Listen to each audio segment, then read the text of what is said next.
What self-defense and home security measures would have possibly prevented Nancy Guthrie from getting kidnapped and even saved her life? We're going to break down the psychology of what possibly would have happened if Nancy had implemented these critical home security measures, which may also help you think through your self-defense and your family security.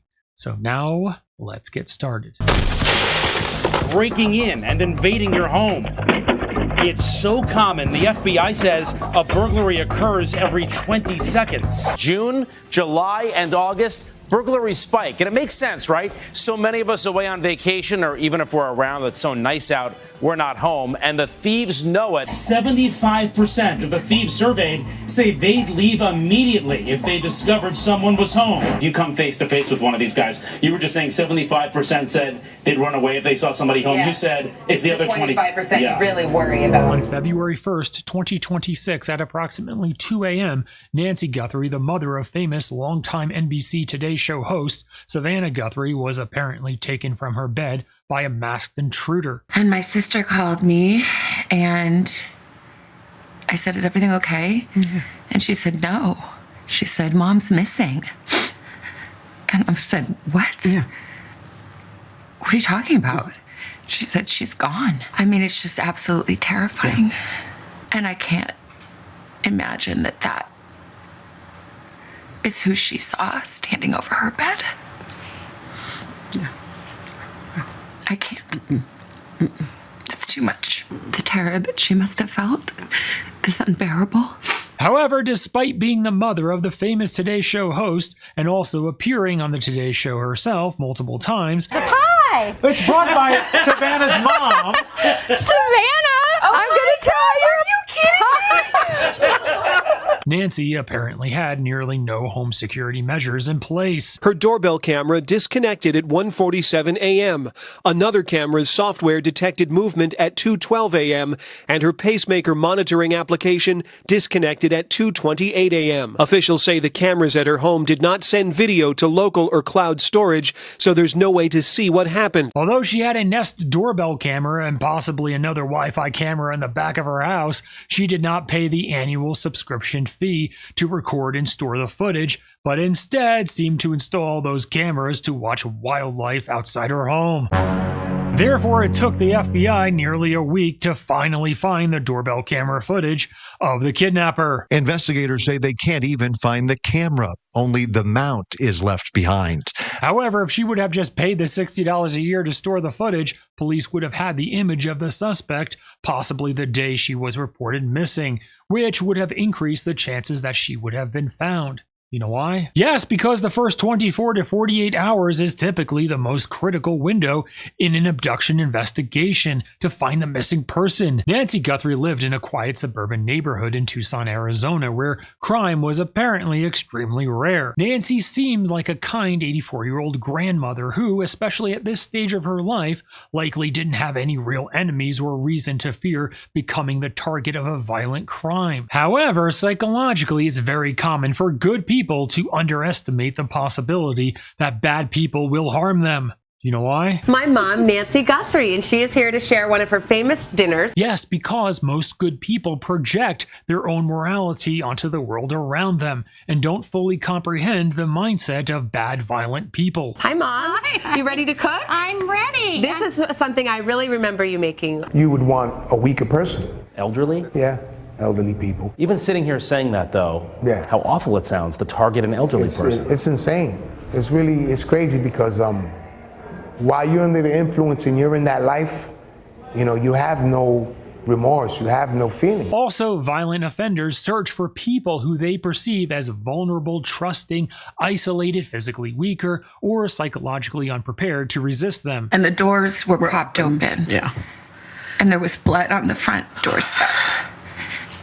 And the Ring camera had been yanked off. Yeah. My brother, he spent his career in the military and worked in intelligence. He saw very clearly right away what this was. Yeah. And he said, "I think she's been kidnapped for ransom." How dumb could I be? But I didn't want to believe. I just said, "Do you think because of me?" And he said, "I'm sorry, sweetie, but Yeah, maybe. And since good people are often less suspicious, less paranoid, and more likely to assume the best in others, intruders sadly frequently view them as easier targets to manipulate, surprise, or control. In psychology, this is often related to what's called the just world hypothesis, where a person subconsciously believes the world around them is fair and that bad things are less likely to happen to good people. This causes good people to underestimate the possibility of being targeted by those who have bad intentions, causing Nancy and likely also Savannah Guthrie to psychologically be in disbelief that a really bad person will possibly target them. An ideal home security setup is built around what's called layered security, with as much advance warning as possible, warning you that someone is about to strike and enter your home, and warning a potential intruder to stay away. This means the goal is not relying on one camera, light, or lock, but instead creating multiple layers of security that psychologically and physically discourage an intruder long before they were to ever reach you and your castle. Now, these are the 5 layers of home security that Nancy Guthrie apparently didn't have much at all. The first layer is exterior home security deterrence. Keeping the outside of your home really well lit. Motion lights would actually make them think twice about breaking into a home, but only if they were out of reach. Raise them up, because I can't count the times that people would have floodlights and I just walk up to them and unscrew the bulbs and go about my business. The exterior of your home should ideally have motion-activated floodlights that are mounted up high. By lighting, the more light the better. Possibly a dog barking that can be heard from the outside. Watch as the man notices the camera and removes it. Visible security cameras that have off-site storage that are mounted high. If you look, you can't even see the front porches on just about every one of these houses. You really can't see either from your house or somebody else's house. You can't even see somebody else's porch that good. Even that one, look how dark that is. Trees in front of it, it's dark. Your neighbors right there got trees, they can't see it. This brown one right here, perfect. As for tall bushes next to the house, that provides cover for a guy to hide while he's prying the window open. These would be really hard to even be in this neighborhood. I mean, look how clear this is. Wide open. But this side is a whole different story. See that house right here? Right. That's perfect. Can't see nothing. And trimmed landscaping to eliminate hiding spots that ideally increase road visibility to the front of your home. You want to be able to make sure that anyone can see what's going on in front of and around your house from the street, from passersby. It's because, as we saw with the Nancy Guthrie case, intruders often try the front door first. Did you always knock on the door before you broke in? Yeah, it would be reckless not to. I'm coming. Forget your key? Mom? You're home. When did you get... And if somebody came to the door, what did you do? I ask for a fake name or something and walk away.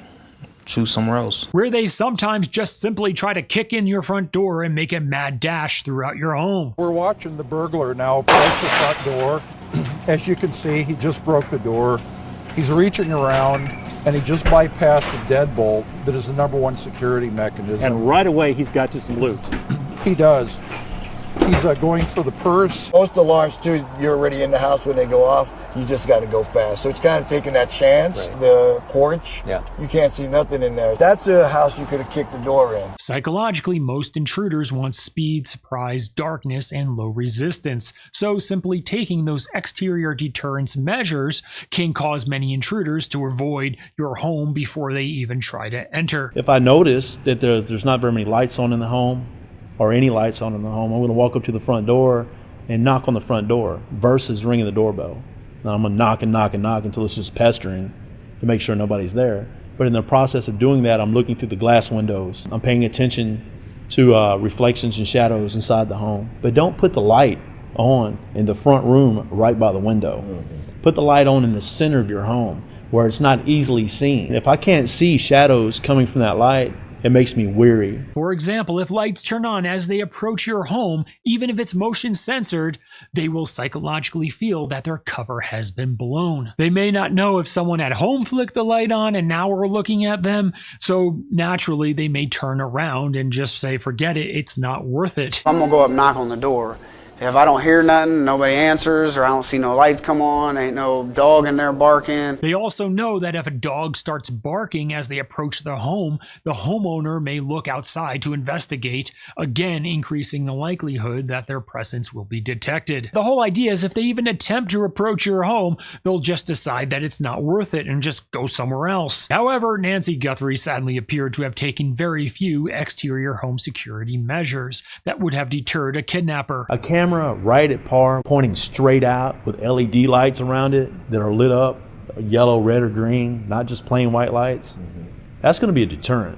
People are going to start walking to your home and see that, and they're going to be like, oh no, there's no way. I'm not going up there. Because that is a major deterrent, knowing that you're on camera, whether you have it hooked up or not, having a horn, or even just bogus cameras at the back of your home. If I walk by and I see that you have like that security glass, like I'm looking at this right there, at the back of your home, that little rounded glass thing, I'm thinking, oh, this guy's got high-tech security. He may not be advertising it, but he's got it, and I don't want to mess with that. Therefore, from the outside of her home, other than the typical doorbell camera, her home sadly appeared to an intruder as a soft target. The second layer is entrance security, which includes strong exterior doors. Now, full access to this house. He was able to kick in the door, even with the deadbolt being on. The door was fully locked, but he gets in quick and easy. Buy one that's good quality, made of steel. Experts say burglars can saw through an inferior lock quite easily. Strong deadbolt locks. Strike plate slides right in. To your door, any door frame. To any door frame. It just gives more security to the actual door frame. This is too much. I'm drawing too much attention to myself. Reinforced door strike plates for that deadbolt lock. If it's an extremely small dog, that's not a deterrent, period. But a large dog that's real aggressive, it's going to make me think, do I really want to wrestle with this dog? A visible, unfriendly dog. It's security film, and look, it's pretty clear. You stick it right on your window, it won't shatter in. So the glass is breaking. You still can't get in here. I'm here too long, too loud, too many neighbors. And thick security film over windows and doors, making it significantly more difficult for an intruder to gain entry into your home. I'd be checking the windows as a burglar would to see any weak spots. I'd walk up to the door, check if there was anybody in. You'd be amazed the amount of people who leave their front doors open. While some burglars said they did break windows or doors to get in, most of them said it was easy to find doors and windows unlocked. Most people are going to leave their bathroom window open if any window is going to be open. Really think about how many people do open that window and they just forget about it, or they just don't lock it. Many intruders will first test doors, windows, looking for an easy point of entry. A lot of people won't put their boards in their sliding doors or in their windows, or they leave that sliding door in the back open because it's in their backyard, and they think that, who's going to really come back here? What advice do you have for homeowners? Lock your doors and lock your windows. However, if they discover they can't easily open or kick open your doors or windows to gain access to the interior, they may just move on to an easier target. Unfortunately, the burglar's going to go to the next home. He's still going to do a burglary. But it won't be your house. It won't be your house. Most intruders don't want any confrontation or difficult forced entry because every additional second dramatically increases their chances of being seen, recorded, interrupted, or caught by law enforcement. 75% of the thieves surveyed say they'd leave immediately if they discovered someone was home. You come face to face with one of these guys. You were just saying 75% said they'd run away if they saw somebody home. Yeah. You said it's the other 25% you really worry about. Don't fight back. Call 911 immediately. And although the intruder who sadly kidnapped Nancy Guthrie appeared to be specifically targeting her, if these deterrence measures were in place, the intruder may have deemed the attempt too risky, or at least allowed her time to wake up and call police. Some have the idea that it's bars on your windows and doors or nothing, because nothing else will stop an intruder from entering your home. Maybe in extreme dangerous areas that's the case. If I see a vehicle parked in the driveway or in front of the home, I'm most certainly not going there. It's a waste of my time. Why would I do that when people that aren't home generally don't park their cars in front of their homes? But in low crime areas, all you need to do is make your home so undesirable that the intruder just goes elsewhere. Criminals are looking for the path of least resistance. Don't leave your doors and windows open or unlocked. The third layer of home security we're going to be talking about here is break-in deterrence. What do you think break-in deterrence is? Right, it's where you create an immediate psychological stress response, causing the intruder to panic and just run away. Oh no! Oh no!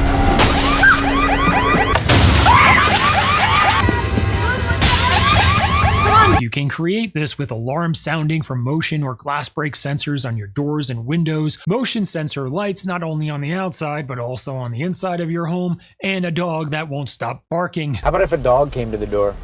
Depends on the size of the dog. If it's a really big dog with a big voice, you probably want to get out there. I've thrown food out of the refrigerator here, they'll start eating, and you can do what you got to do. Invest in a dog that don't like strangers. A sign that says beware of the dog, for example, is a psychological sign. Beware of dog, or no trespassing, and it wakes you up a little bit. You can make the glass they break to possibly enter your home difficult to get through by applying a thick security film to it, thereby slowing them down and increasing their stress and frustration. Intruders often rely on stealth, silence, and control, so alarms, dogs barking, and lights suddenly turning on trigger panic and flight behavior. You'll know who's home based on whose lights are on and whose lights are off. There are two things, though, you can have that he says will make him run the other direction and choose a different house: bright floodlights and a loud security system. However, apparently when the kidnapper broke into Nancy Guthrie's home, it was not particularly difficult, where there were no alarms, lights, or other loud deterrents that activated. People these days aren't willing to pay for outside horns for the alarms,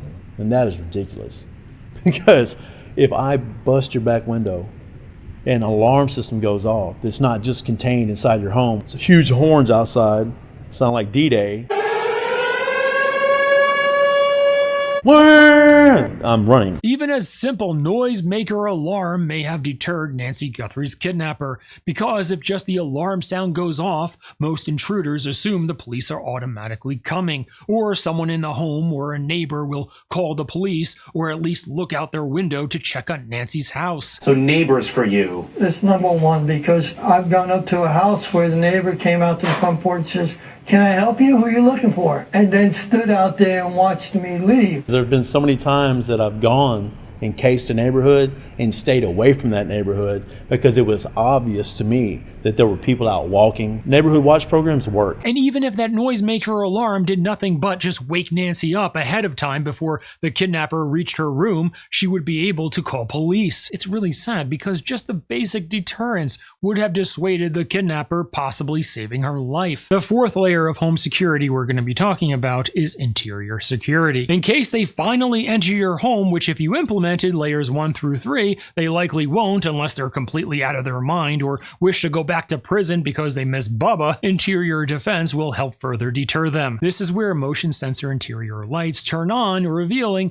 multiple visible interior cameras that record to an off-site server. Additionally, those who fear kidnapping sometimes have reinforced bedroom doors and locks. However, especially if you live alone, I recommend locking your bedroom door at night. And if you just said, "Are you kidding me? A bedroom door can easily be kicked in, so what's the point in locking it?"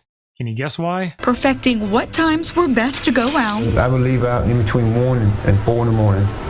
People sleep the hardest. Check the hood, see if it's still warm. That means they might have just come in from work. If it's good and cold, they're probably sleeping. And mostly, he says he struck at night. They'd be sitting there asleep.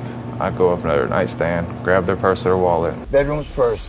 That's where the valuables are. Yeah, it gives you an early warning system because an intruder will naturally try to turn your bedroom doorknob first, which that attempt to open your door may at least wake you up to call police and possibly even allow you to prepare a defense. If the intruder wants to get into your bedroom, they will likely just be able to kick in your bedroom door, but by that time you are hopefully awake, giving yourself a fighting chance. Too much to bear.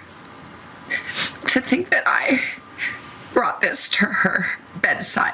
The last thing you want is an intruder who wants to do you harm making their way all the way to your bedside while you're fast asleep, because by the time you wake up, it could be too late for you. Kidnapper who took an 84-year-old woman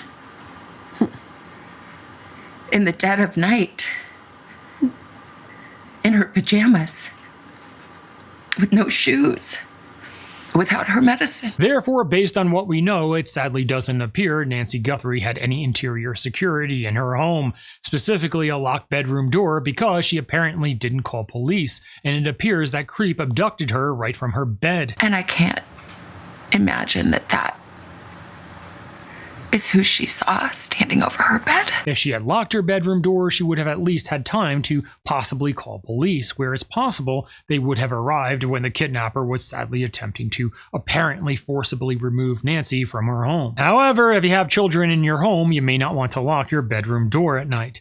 But that's a different conversation of what to do in that case, and maybe a discussion in a future potential video. The fifth and final layer of home security against intruders is your personal self-defense. As the name suggests, it's a very personal decision of how you want to protect yourself. I've fallen and I can't get up. Elderly sometimes wear panic pendant buttons to alert first responders that they need assistance. I use this remote control to contact life call. But unfortunately, Nancy Guthrie was not wearing one, or at least didn't press it. There are bedside panic alarms that sound the house alarm and send police. You're not trying to hurt somebody, but you would. Absolutely. And you have?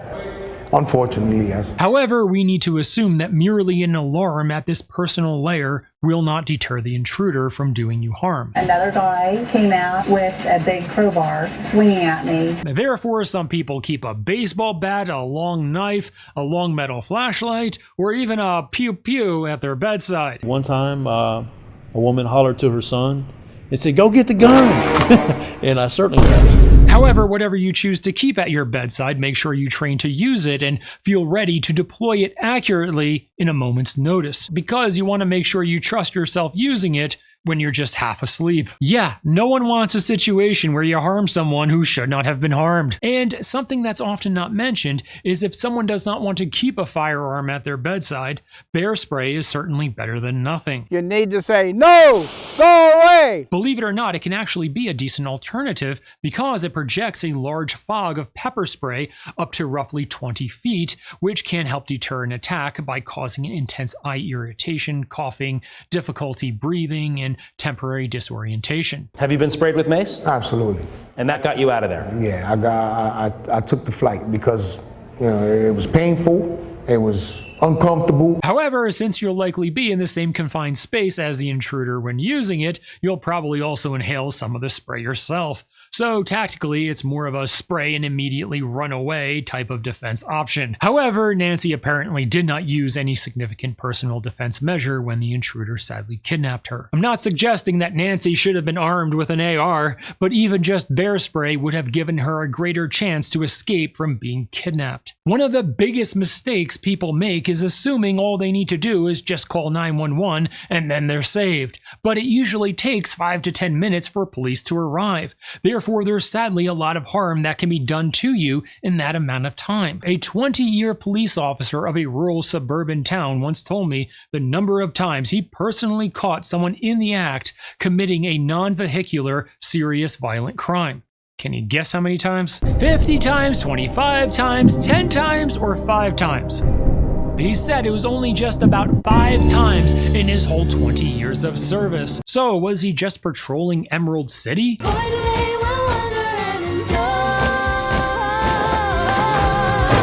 Crimes, of course, occurred in his town like they occur in every other town. But the point is that it's impossible for police to be everywhere to stop violent crimes in progress. So if police don't stop violent crimes in progress, what do police do then? Yes, investigate the aftermath of the crime. Scott, how you doing? How's it going? So this is the only vehicle she would have?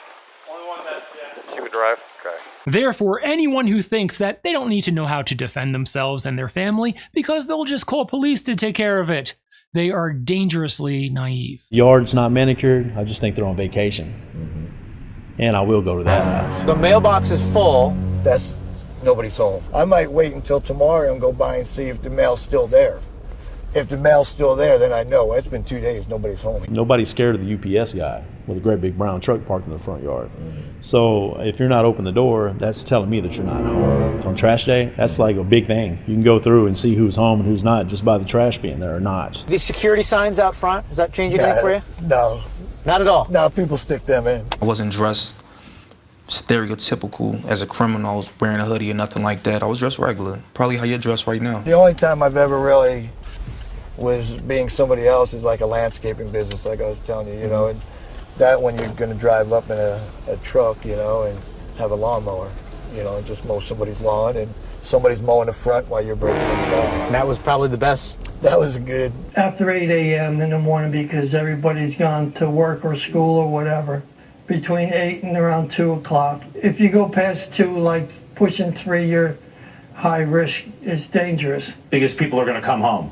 Right. I've always thought conventional wisdom is we're more vulnerable at night. You have the cloak of darkness. But you're saying that's not true. Not for me. More than half saying they also target homes in the morning. Nighttime's just too many chances of somebody being home. You're going to see a company van thinking it's a company van or a U-Haul, and it's not. It's thieves looking at your house. Yeah, this is the one we're gonna hit. You gotta be careful who you're hiring to come to your house, to fix your plumbing, to do your carpet work, to do anything. The guy that you're hiring might have some help that's a thief. He's scoping out the area, making sure there's no alarms. There's a plumbing problem in the area and your neighborhood sewage pipes are backed up. Criminals predominantly target the elderly and females living alone. These criminals like to be composed of a female and a male. The reason for this is the residents feel more comfortable letting a couple inside their home than just a single male or 2 males.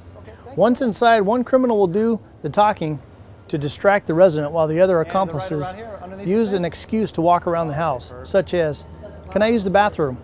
I'm going to check your other pipes in the house." Sometimes one criminal can distract the resident so well, the other criminal can walk around the house without the resident knowing. To a burglar, if I knock on your door and you don't answer, and I'm really knocking on your door, and I mean, it to the point of frustration, and you still don't answer, you know, to me, that's like, well, they're not home. And it was a large enough doggy door for me to squeeze through. On the mantelpiece, there are birthday cards. Well, a birthday for somebody else is Aladdin's cave to a burglar. And I'm guessing there's something worth stealing in there. Blinds are wide open. This is a shop window. So I can look inside, see what goods are in there, things potentially be stolen. A lot of people think second story windows don't need to be locked. You need to lock them too. Basically, just start filling up a suitcase. Did you take one of their suitcases or did you bring something with you? No, they usually have a suitcase in the closet. If I go into your home and you live in $1 million home, and I go in there and I look at your jewelry and the only thing out are Kenneth Cole watches, I want to be suspicious, and that's going to make me look. I'm looking in the men's side of the closet for a safe. 5 to 7 minutes, I can go all the way through your home and know everything that you have, pull out every drawer, and even take your safe. A lot of people put calendars up in their kitchen, and the calendar's up with the dates on of when they're out. And what they don't realise is the burglar can read. I became addicted to the burglarizing. It was a high. Most of the time, he doesn't even have to rob your house. He goes for your shed. Easy, fast access to expensive power tools. When you pull in your driveway, make sure you look on all sides through all windows before you open the door. Where should I be standing on a subway platform to lower my chance of being a target? In the middle, around people. Crowds deter robbers. I'm gonna act like I'm talking on the phone. I already read your body language. You're hiding something under that seat. If you think that it's gonna be safe under the seat, it's not, and it's like that quick. Count to 5, I'm already gone. That's how fast it happens. They pass by, I say, "Hi, how you doing? Good morning, good afternoon. Nice day, isn't it?" And they're thinking, "Oh, he's such a nice guy," but I'm not. I'm here to break into their car. That lump right there shows me that it has a purse right there. It's important to remember that all 5 layers of home security, exterior deterrence, entrance security, break-in deterrence, interior security, and personal defense working together can drastically reduce the risk of an intruder entering your home, helping to keep you and your family safe. However, how many of those 5 layers do you think Nancy Guthrie implemented? Right, basically none other than a doorbell camera that didn't record the footage. This morning, convicted muggers are revealing their secrets. So you want to be extra cautious toward the end of the week, but always. It's always an interesting perspective to get, Jeff. Thank you very much. I don't really blame Nancy Guthrie for doing that because she's a kind elderly woman who doesn't know the necessary security measures of modern home security. However, those around her probably should have encouraged her greater security measures. From real burglars and home invaders sharing their secrets on where they strike and how you can avoid becoming a target. But unfortunately, this is exactly who many violent offenders target. They strike individuals who appear kind, trusting, vulnerable, isolated, and unlikely to expect violence. By the time many good people finally realize how evil some people can be, it's often sadly too late. Now in the comments, what other home security measures could have possibly saved Nancy Guthrie? Let everyone know in the comments below. Subscribe for more. We're going to continue discussing this topic, including some unusual things I personally do for home security in an upcoming Special Agent Schaikers members only video. So if you want to watch that video and take part in a broader discussion about personal safety, home defense, criminal psychology, and layered security strategies, consider becoming a Special Agent Schaikers channel member for that important video and many more exclusive videos. See you next time.